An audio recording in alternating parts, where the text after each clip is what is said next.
ጤና ይስጥልን ፋሲል ጤና ይስጥልኝ ሽሎሞ ጤና ይስጥልኝ ተስፋዬ እንደምን አለ ደህና ነህ ወይ ሰላም ነኝ ሽሎሞ ጤና ይስጥልን ተስፋዬ አብረን አለ ተስፋዬ አው የሰማነው አቶ ሽሎሞ ጤና ይስጥልኝ ጋዜጠኛ ፋሲል ለገስ መልካም አቶ ፋሲል እስቲ ቀጥታ ወደ አንተ ልሄድና የጠቅላይ ሚኒስትር ቢንያሚን ኔታንያሁ የፖለቲካ አቋም አሁን ባሉበት ሁኔታና በተለይ እሳቸው ትራምፕ በጀመሩት እሳቸው የጨረሱት የይቅርታ ይደረግልኝ ብለው ፕሬዝዳንቱን ጠይቀዋል ይቅርታ ብለው የጠየቁትም ያው ባላቸው የሶስት የወንጀል ፋይል ተላብ ላይ የሚካሄደውን ችሎት በተመለከተ ይሆናል አልቻልኩትም 3 ቀን በዛብኛሉ እንዴት ነው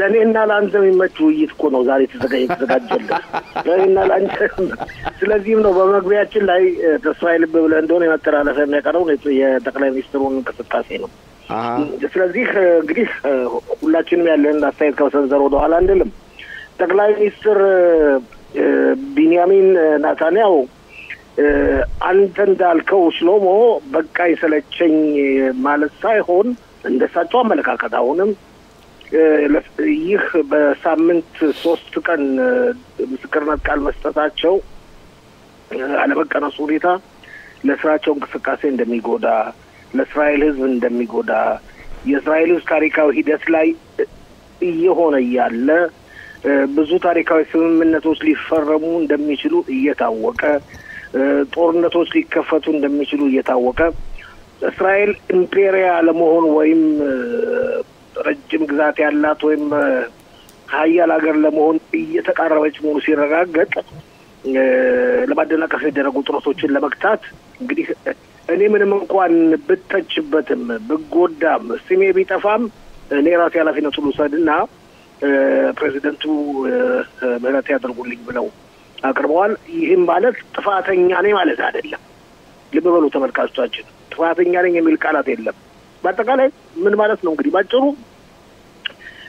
የፍርድ ችሎት አቆሙ ነው ምህረት የሚለው ነገር ወደ ጎን እናደርገውና የፍርድ ችሎት ይቆም ነው ይቅርታም አልጠየቁም ጥፋተኛ ነኝም አላሉም ደጋፊዎቻቸው እንደውም ብዙዎቹ ይህ ሁኔታ እያስቆጣቸው አቶ ፋሲል ሁለት ጥያቄዎችን በተከታታይ ልጠይቅና ከዛ ተስፋዬን እንዲጠይቅ አደርጋለሁ አንደኛ ጠቅላይ ሚኒስትር ቢንያሚን ኔታንያሁ ጠቅላይ ሚኒስትርነታቸውን ካቢኔ እንዲያዋቀሩ ከመጠየቃቸው በፊት ፕሬዝዳንቱ ይስሐቅ ሄርዞግ ከዛም ከፍተኛ ፍርድ ቤት ባጋዝ የሰጠው ብይን አለ በዚህ ጉዳይ እሳቸው እኔ ልዩ ችሎታ አለኝ ጠቅላይ ሚኒስትርም የመሆን በየቀኑ የሄድኩ ፍርድ ቤትም ምስክርነትን እየሰጠው ልዩ ችሎታ አለኝ ብለው በዛም ፈርመዋል ይሄ ከየት ዶኖ አሁን ያጠፋ ነው ሌላው ደግሞ ጠቅላይ ሚኒስትር ቢንያሚን ኔታንያሁ አንዱ ከጠየቁት ምክንያት እኔ ህብረተሰቡን አንዳረጋዋለሁ የኔ የፍርድ ጉዳይ ከቆመ ማህበረሰቡን የእስራኤል የተከፋፈለውን ህዝብ አንዳረጋዋለሁ ጠቅላይ ሚኒስትር ሆነው አሁን እየገዙ አይደል አሁን አንድ ለማድረግ ለምን ጥረት አላደረጉም እንዴት ነው ሁለቱ ነገሮች አንድ ላይ ሊሄዱ የሚችሉ አቶ ፋሲል ኦኬ በእውነት ሽሎሞ በጣም ጥሩ ጥያቄዎች ናቸው የመጀመሪያው እንዳልከው ጠቅላይ ሚኒስትሩ ተጠይቀው ነበር እውነትህን ነው እንዴት ፍርድ ላይ ያሉ ማለት ችሎት ላይ ያሉ ስራውን ማከናወን ይችላሉ በቂ ጊዜ ያለው ተከታዮች ይችላሉ ብለዋል እንደውም ችሎት ከተቀመጡት 11 የከፍተኛው ፍርድ ቤት ዳኞች ሙሉ ለሙሉ ድጋፍ አግኝተው ነበር ነገር ግን ሽሎሞ እኔም አንተም ምን ያህል ጥሩ ህልም ብናይ ወይ መጥፎ ህልም ብናይ እስራኤል በሰባት ማዕዘናት ጦርነት ይከፈትበታል ብለን አላሰብንም በሰባት ማዕዘናት በሰባት ግንባር በተለይም በአንድ ቀን ውስጥ ከ1200 በላይ ልጆቿ አለድሜያቸው ይቀጫሉ ይማረካሉ ይጠለፋሉ ይደረፋሉ ይገረፋሉ ቆዳቸው ይገፈፋል ብለን አላሰብንም 1200 በላይ ነው ኢራንን የመሰለች የመካከለኛው ምስራቅ ሀያል ሀገር የረጅም ርቀት ተምዘግዛጊ ሚሳኤሎች ብዙ ጉዳት ያደርሳሉ ብሎ ያመነ ማንም የለም ወረስ እስካሁን ድረስ ሁላችንም እኔም አንተም ነበርንበት በዚህ ጊዜ በ91 ዓመተ ምህረት ሳዳም ሁሴን ሚሳኤሎችን ተኩሷል ያደረሰው ጉዳት ኢቨንት ነበር አሁን ግን በጣም የሚያስገርም ሁኔታ ምን ያህል እነዚህ ሚሳኤሎች አጥፊዎች እንደሆኑ ለማረጋገጥ ይችላል። ስለዚህ በአጠቃላይ ወደ ስንመለከተው በዚህ ጥያቄ ላይ እየታሰበው አይደለም የሆነው በሰባት ማዕዘናት በኩል ጦርነት ይከፈታል በማንም አላሰበው። ስለዚህ ከዛ ከጦርነቱ የተነሳ የተለያዩ አዲስ ነገሮች ስለተፈጠሩና ለውጦች ሊደረጉ ስለሚችሉ ጠቅላይ ሚኒስትሩ እንግዲህ ይህን ሀሳብ ሊሰነዝሩ ችለዋል። ሁለተኛው ጥያቄ በደግብልኝ ማህበረሰቡን አንድ አረጋለሁ ብለዋል። ግን ጠቅላይ ሚኒስትር ቢንያሚን ኔታንያሁ ጠቅላይ ሚኒስትር ቢንያሚን ኔታንያሁ የግራ ክንፎችን በጣም እያጥላሉ የቀይ ክንፎችን እያከበሩ የሚናገሩና ማህበረሰቡን በጣም የሚያከፋፍሉ ሰው ጠቅላይ ሚኒስትር ናቸው እያሉ ተቃዋሚዎቻቸው እሳቸውን ይተቻሉ። አንተም እንደዚህ ልታስብ ትችላለህ። ምንም ችግር የለውም። ሽሎሞ ይኸውልህ የእሳቸው አባባል እንደኔ አመለካከት ከሆነ ይህ ፍርድ ከቆመ ለእኔ ምህረት ከተደረገልኝ ደጋፊዎቼም በተቃዋሚዎቻቸው ላይ እጃቸውን አያነሱም ወይም እጃቸውን ሳይሆን ስክሪፕቷቸውን አያነሱም፣ ድምጻቸውን አያሰሙም፣ ምላሳቸውን አያወጡም የሚል አመለካከት ይኖራቸዋል። በአንጻሩ ደግሞ ተቃዋሚዎቻቸውም ጭምር እና ስለዚህ ነገሮች ቀስ በቀስ ይረጋጋሉ። ከዚህ በተጨማሪ እሳቸው ያሉት ህብረተሰቡን በከፍተኛ ሁኔታ የሚያከፋፍሉ ሁለት አጀንዳዎች አሉ። የመገናኛ ብዙኃንና የህግ ጉዳይ። ይህንንም ከሁሉም ነገር ነጻ ስለመሆን ከፍርድ ቤት ችሎቴ ጋር ስለማያያዝ ጣልቃ በመግባት ጥሩና ተስማሚ ሆኖ ለሁሉም ወገን የሚያገለግል ውሳኔ ላይ ያስደርሳሉ የሚል አመለካከት ነው። ጠቅላይ ሚኒስትር ቢንያሚን ኔታንያሁ እያስፈራሩ ነው። ይሄን ማታደርጉ ከሆነ የፍርድ የማይቋቋም አቶ ሽሎሞ ለምንድን ነው ቸኩለን ማስፈራራት ነው? ማስፈራራት አይደለም። ይሄ ያለውን ተጨባጭ ሁኔታ ነው ያስቀመጡት። እምነታቸው ነው እንግዲህ እኔም ትክክል አይደሉም ልል እችላለሁ። ሽሎሞ አንተም ለዚህ ትችላለህ። ግን እሳቸው እንደዚህ ብለው ነው የሚያምኑት። አንድ ሰው እንደዚህ ብሎ ካመነ ምን ማድረግ ይችላል? እንደዚህ ነው ብለው ነው የሚያምኑት። እኔ መለወጥ እችላለሁ ነው። እንደ እውነቱም ከሆነ ውስጥ እንመለከት ሽሎሞ ከ20 ዓመት በላይ ናቸው ከስልጣን ላይ ያሉት ነው። ግን ዓመት በላይ ቆይ አንድ እኔ ልጠይቅ። አንተ መላሽ ነህ ጠያቂ ነህ።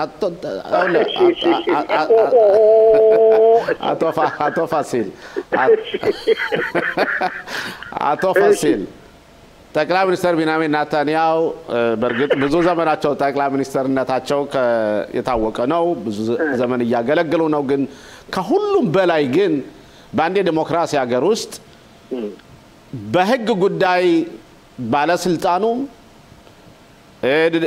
ደሃው ህዝብም እኩል ነው። እስራኤል ሀገር ውስጥ ካሁን ቀደም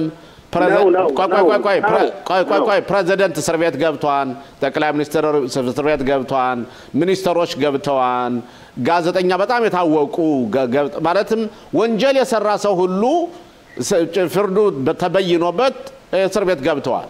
እና ጠቅላይ ሚኒስትር ኔታንያሁ ይሄ የፍርድ ሂደታቸው ሲጨርስ ማያደርጉት ምንድነው? አሁን እሳቸው እኮ አክሮባት እየተጫወቱ ነው።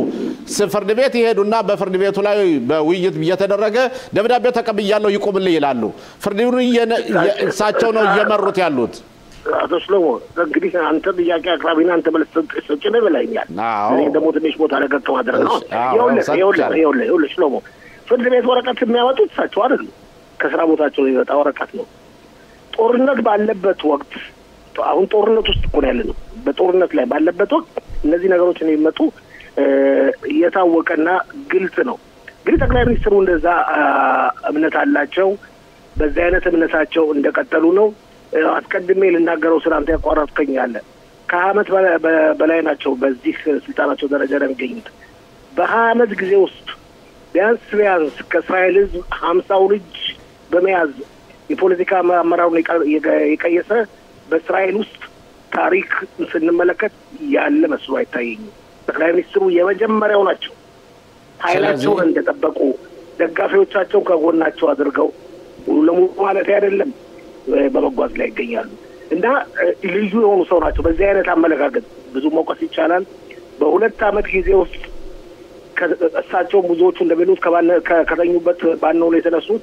በ2 ዓመት ጊዜ ውስጥ መካከለኛውን ምስራቅ እለውጣለሁ እንዳሉትም ለውጠዋል። እስራኤል ሀያለች። ይኸውልህ አትወስድም እንደ ሽሎሞ በአንድ ዓመት የትራምፕ የስልጣን ዘመን ውስጥ በሁለተኛው ስልጣን ዘመናቸው በአንድ ዓመት ውስጥ ነው አምስተኛ ጊዜ ተጠርተው ወደ አሜሪካ ሄዱ ነው ማን ይሄን ያህል ድል አገኘ በወቅቱ በሁለተኛው ዓለም ጦርነት በቸርችልና በሩዝቬልት መካከል ያለው ግንኙነት ነበር እንደዚህ የነበረው ህግ የበላይነት የሚለውን እሳቸው ለምን ከህግ የበላይ የተለዩ ሊሆን ይችላሉ እኩል ማለት በዲሞክራሲ ሀገር ውስጥ ተከሳሽ ክሱን ይጨርሳል ያሸንፋል ወይም ደግሞ ይሸነፋል ማለትም ወይም ብይን ይበየንበታል ጥያቄው ለምንድን ነው ሽሎሞ በዲሞክራሲ ሀገር ውስጥ ያለ ነገር ነው ግን ዲሞክራሲ ያለና ሀገር ሲጥፋ ማለት አይቻልም በዲሞክራሲ መንገድ ሀገርን ማስተካከል ይቻላል አቶ ተስፋዬ ጥያቄ ያለ ለአቶ ፋሲል ጤና ይስጥልኝ በድጋሚ እንግዲህ በውይይታችሁ በከፊሉ መልሴን መልሳችሁ ጥያቄን መልሳችሁታል ግን ልጠይቅ በመጨረሻ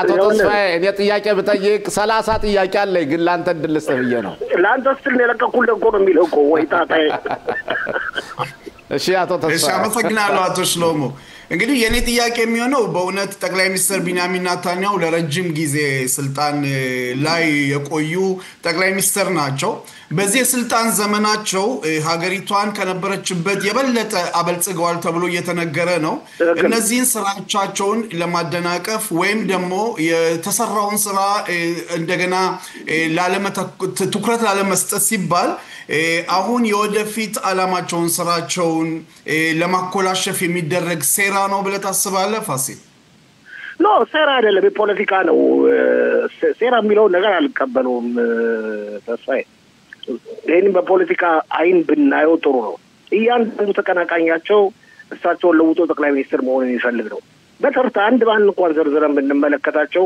ያልተዋዱትና እርስ በርሳቸው የሚጋጩት በመጋጨታቸው ደግሞ የበለጠ ጠቅላይ ሚኒስትሩ የሚጠቀሙባቸው ያይር ላፒድ አቪግዶር ሊበርማን ያይር ጎላን ቤኒ ጋንት ማንቀረ ደግሞ ጋዲ አይዘንኮት እነዚህ ሁሉ እርስ በርሳቸው አንድ እስቲ አሁን ልብ በል በግራና መካከለኛ ክንፍ ቤኔት ጭምር ክንፍ የሚገኙ ፓርቲዎች ቡድኖች አንድ ላይ ተዋህደው በአንድ ላይ ቀርበውበት ጊዜ መቼ ነው በጠቅላይ ሚኒስትሩ ወገን ግን የቀኝ ክንፍ ፓርቲዎች በሙሉ ሌላው ቀርቶ በአይዲዮሎጂ በርዕዮተ ዓለም ከነስከሳቸው ጋር የማይቀራረቡት ሃይማኖት አክራሪ ፓርቲዎች ቺኦናዊ ያልሆኑ ሃይማኖት አክራሪ ፓርቲዎችን ጭምር የጠቅላይ ሚኒስትሩ ደጋፊ ሆነው እየቀረቡ ነው ጠቅላይ ሚኒስትሩ ከፍተኛ ፖለቲካ ልምድ ያላቸው ፖለቲካ ችሎታ ያላቸው ግለሰብ ናቸው ወጣት አይደሉም እድሜያቸው 76 ዓመት ነው ለበል ከእንግዲህ ወዲያ እንደሚባለው ከሆነ አይሁን ከአንድ ዓመት በኋላ ወይም ከአንድ ዓመት በፊት ምርጫ ከተካሄደ የመጨረሻ ጊዜያቸው ነው የሚሉም አሉ እንግዲህ የመጨረሻ ጊዜያቸው ሲባል ይሄን የሚቀጥለውን ተርማቸውን ለመጨረስ ለአራት ዓመት ጊዜ ከወሰደ 80 ዓመት እድሜ ይኖራቸው 80 ዓመትም ያው ትልቅ እድሜ ነው ግን በ80 ዓመታቸው ደግሞ የገዙ መሪዎችም አሉ ነበሩም በዓለም ዙሪያ ስለዚህ ጠቅላይ ሚኒስትሩ በጣም የሚደነቁ ከዚህ በተጨማሪ ደግሞ ጠቅላይ ሚኒስትሩ እኔ ባዮግራፊያቸውን ማምነበር ጠቅላይ ሚኒስትሩ በጣም አዋቂ ናቸው ኢንቴሊጀንት ናቸው የጽሁፍ ችሎታቸው አናላይዝ የማድረግ ችሎታቸው የትምህርት ደረጃቸው በጣም ከፍተኛ ነው እና በአካባቢያቸው ከሚገኙት ተወዳዳሪዎቻቸው ፖለቲከኞች እንደኔ አመለካከት 1 2 እና 3 ጥፍ በልጠው እየታዩ መስሎ ይታያል ለዚህ ነው የማያሸንፏቸው አቶ ፋሲል እንቀጥል ጊዜያችንም እየሄደ ነው በርግጥ ውይይታችን እየተወፈ ነው ግን አንድ ጥያቄ ልጠይቅ እፈልጋለሁ ሌሎች ጠቅላይ ሚኒስትር ቢንያሚን ኔታንያሁ ተቃዋሚዎች በተለይ የህግ ባለሙያዎች እንደሚሉት ከሆነ እሳቸው አሁን አቃቤ እየመረመራቸው ስለሆነ ችሎቱ ላይ ፍርድ ቤቱ ላይ ሶስቱንም ፋይል እየተመረመሩ ያለው የሚታየው የነሱ እሳቸው ደጋፊዎች እንደማይነገሩ ሳይሆን ጉዳዩ በጣም አሳሳቢ ሆኖባቸዋል ከሶስቱ ወንጀል የሙስናው እንኳን ባይወነጀሉበት በሶስቱ ፊልም ላይ አፈራት ሙኒም የሚባል ነገር አለ ያሁን ከለምሳሌ እያንዳንዱ እስከ 7 ዓመት ብይን የሚያስበይን ነው አፈራት ሙኒም 30 ዓመት ያደርስ ቆይ ሎሮ አፈራት ሙኒም ታጽሂር በታጊድ ሲፍ አንቀጾችን እሳቸው የተወነጀሩባቸው እያንዳንዱ ነው ማለት እስከ 7 ዓመት ያሳስራን 21 ማለት ነው ግን ያንን ተውና አሁን ጠቅላይ ሚኒስትር ቢንያሚን ኔታንያሁ ባንዱ ብቻ እንኳን ቢወነጀሉ የ2 ዓመት እስራት እንኳን ቢበየንባቸው ለሳቸው ውድቀት ነውና እሳቸው አሁን ፍርድ ወደዛ መሄድ ስለማይፈልጉ ነው ፕሬዝዳንቱን ጋር ይቅርታ የጠየቁት ይላሉ። ሌላው ጥያቄ እንድትመልስ ስለሚፈልገው ይስሐቅ ሄርጾግ በሚመረጥበት ጊዜ ሄርጾግና ናታንያሁ ዲል አድርገው ነበር። ሄርጾግ ሊመረጥ የሊኩድ ፓርቲ ደጋፊዎች ሊደግፏቸው አንድ ቀን ሄርጾግ ለሳቸው ይቅርታ እንዲያደርግላቸው ብለው ስምምነት አለው ሁሉ ይባላልና እንዴት ነው የምታየው የሄርጾግን አቋምስ እና የጠቅላይ ሚኒስትሩን የፋይል ጉዳይ ከፍርሃት የተነሳ አይደለም ወይ አሁን እሱን የጠየቁት ነው ጥያቄው? እኔ ከፍርሃት ነው የሚለውን ነገር እንግዲህ ልባቸው ውስጥ ገብቼና ኩላሊታቸው ውስጥ ገብቼ ጎበዛቸው ውስጥ ገብቼ አልተመለከትኩትም አይመስለኝም። አቶ ሽሎሞ ታውቀዋለህ፣ አንተም የህግ ባለሙያ ነህ። ይህንን እንደ ህግ ባለሙያ ጠቅላይ ሚኒስትር ቢንያሚን ኔታንያሁ ፋይላቸው ችግር አለባቸው እሱ አቶ ሽሎሞ የሚለው ነው። አዎ ሌሎች ደግሞ የህግ ባለሙያዎች ደግሞ እንደዚህ አይደለም ምንም ችግር የለም ነፃ ይሆናሉ ብሎ ነው የሚያስቡ። ለማንኛውም ለሄደን እዚህ ላይ እናቆመውና አቶ ሽሎሞ ይሄን ፍርድ ለማገባደድ እና የመጨረሻ ውሳኔ ለማስደረስ ቢያንስ ከ7 እና እስከ 9 ዓመት ጊዜ ይፈጃል። 10 ዓመት ይጨርሳል። 10 ዓመት ታዲያ ምንድነው ጨዋታውን የምትሉት? አሁን 10 ዓመት ዝም ብለው አታካሪዎች ይቀመጡ ነው? ከዛ ፊት ነገሩ መዝጋት አያስፈልግም? ስለዚህ ነው የሚቀርበው ሀሳብ እንጂ የመፍራት ችሎታ አይደለም። የኦልመርት ጉዳይ ለምሳሌ 7 ዓመት ነው የተካሄደው አቶ ፋሲል 7 ዓመት ነው ማለት። ስለዚህ ነው ማለት ዝም ብለው ለማደንቆርም የሚደረግ ጥረት እንጂ ለማልማት የሚደረግ ጥረት አይደለም፣ ወይም ጥሩ ውጤት ለማምጣት የሚደረግ ጥረት አይደለም። እንደው ሀገሪቱን ለመበጥበጥ የሚደረግ ጥረት ነው እንጂ ሌላ ማመለካከት አለ። ይህንን ፍርድ ችሎት ማቆምና ሀገሪቱን እንደገና የምታገግምበትን መንገድ መፈለግ ነው። አሁን እኮ ያለንበት ሁኔታ በጣም አሳሳቢ ወቅት ነው። ጦርነት ላይ ነን። አሁን ከሐማስ ጋር ውጊያው ሊታደስ ይችላል፣ ከሂዝቦላ ጋር ሊታደስ ይችላል፣ ከኢራን ጋር ሊታደስ ይችላል፣ ከሁቲሞች ጋር ሊታደስ ይችላል። ስለዚህ ብንረጋጋ ይሻላል ነው ብለው። ኦኬ ሌላው ጥያቄ ይሄን የፍርዱን ጉዳይ እንተውና በእርግጥ ይስሐቅ ሄርጾግ ጉዳዩን አየዋለሁ ብለዋል። በነገራችን ላይ ካሁን ቀደም የነበሩትን ካሁን ቀደም እንደዚህ አይነት ነገሮችን ባለፈው 2 ቀናት በፊት ስለተዋየናቸው እንደዚህ ጥያቄ አንጠይቅም። አሁን ወደ አክራሪ ሃይማኖተኞች ጉዳይ ለወስድ ነው። ወደ ሆቃ ኻሪዲም ወይም ደግሞ የአክራሪ ሃይማኖቶችን ህግ ቢስሙት እያካሄደው ያለውን በትላንትናው ለተከታተለ ከሆነ በተለይ ቤተሰቦቻቸው የሞቱባቸው በጣም አማራው ነበር ህጉን ተቃውመው ሲናገሩ ሁሉ ማለት ነው። አቶስ ነው እኔ ተከታትየዋለሁ። ሁሉ ማለት ነው ያንጨበጨበው የሰማው ያየሁት የለም የተቃወሙ አሉ። ህጉ እንደዚህ ቀጥሎ አንዳንድ ነገሮች መስተካከል አለበት የሚሉ አሉ። ከተለያየ አመለካከት ነው ጭራሽ የሚቃወሙት አሉ። ከመጀመሪያው ውስጡን ዘርዝረው ሳያዩት ይሄን ነው ለመገንዘብ የቻልኩት ነው ማለት ትላንትም ተከታትየዋለሁ። በትላንትናው ዕለት ጠቅላይ ሚኒስትር ቢንያሚን ኔታንያሁ ጋዜጣዊ ጋዜጣ ለመስጠት እና ብለው አስበው ነበር። ሰዓት ከተቀጠረ በኋላ መጨረሻ ላይ እሳቸው ጠፉ። ለምን ነው? ይሄን ማን ያውቃል? አሁን እንግዲህ ተቀናቃኞች መታቃቸው ተቀናቃኞች አንድ ባንድ ሲደረደሩ ጊዜ ጫፋችሁ መዳቦ ብለው ነው መሰለኝ ከለከሏቸው። ሁሉም ተንጋግተው ለሳቸው መልስ ለመስጠት በ8 ሰዓት ቀጠሮ ያዙ። እሳቸው ደግሞ አይ ብለው በቃኝ ብለው ከ8 ሰዓቱ ቀጠሮ ተለዩ እና ራሳቸው ብቻቸውን ቤኔት ያይር ላፒስ ለመስጠኛ ያይር ጎላን ወጣው ደነፉ። ምን ማለት ነው? ገና እኮ ነው ህጉ ገና ነው። እንደሚባለው ከሆነ እስካሁን ድረስ በተለይ የሊኩድ አባላት ደጋፊዎች ከዚሁም አጽዮኑ ታዳቲት የሚባሉት እነሱ ውትድርና የሚያገለግሉም ኦሪትም አሉና አሁን እንደሚታየው ከሆነ የጥምሩ መንግስት ደጋፊ እንደሌለውና ግን በነገራችን ላይ የሊኩድ አባላት ማህሙድ አባስን የራአምን መሪ እባክና እገዘንና ህጉን እናስተላልፍ ብለው ጠይቀዋን ይባላል። ምን ታውቀው ነገር አለ? ይሄ ደግሞ ራስን ከፍ አድርጎ ለማሳየት የሚደረግ ጥረት አይመስለኝ። ጭራሽ ማይመስለኝ ነገር ነው። አሁን ምርጫው እየተቃረበና ፖለቲካ ሁኔታ እየተጣጣፈ ያለ ይሄን ነገር አውጥቶ አይ እርዳን መንሱር አባስ ብሎ መጠየቁ አለይ በጽሁፍ አለይና ሬኮርድ ማለኝ ብሏል። እንዴት ነው? አቶ ሽሎሞ ማውራት አለ ካለ ምንም ማውራት አያስፈልግም። ይሄው ብለው ያውጡት በነገራችን ላይ አቶ ፋሲል ለምን ነው ህግ ጭራሽስ ለምን አስፈለገ? እኔ ለምሳሌ አንተ ልጆች የኔ ልጆች ሁላችን ውትድርና እያገለገሉ ነው፣ ህግ አለ። ለምን ነው ይህን 50,000 የኻሪዲዎችን ነፃ እንዲሆኑ ለምን አስፈለገ ነው? ለምን አቶ ሽሎሞ ሁሉ ነገር ሮዝ አበባ ቢሆን ኖሮ ህግ ባላስፈለገ ነበር። አይደለማ። ህብረተሰባችን የተከፋፈለ ነው። የተለያዩ አመለካከቶች አሉት። አሁን እርግጥ የሃይማኖት አክራሪዎችን ጉዳይ አስመልክቶ ህግ ይውጣ ቢባልም ይሄን ብሔራዊ አገልግሎትን በማስመልከት አረቦች መጠየቅ ያለባቸው ሁኔታ ነው።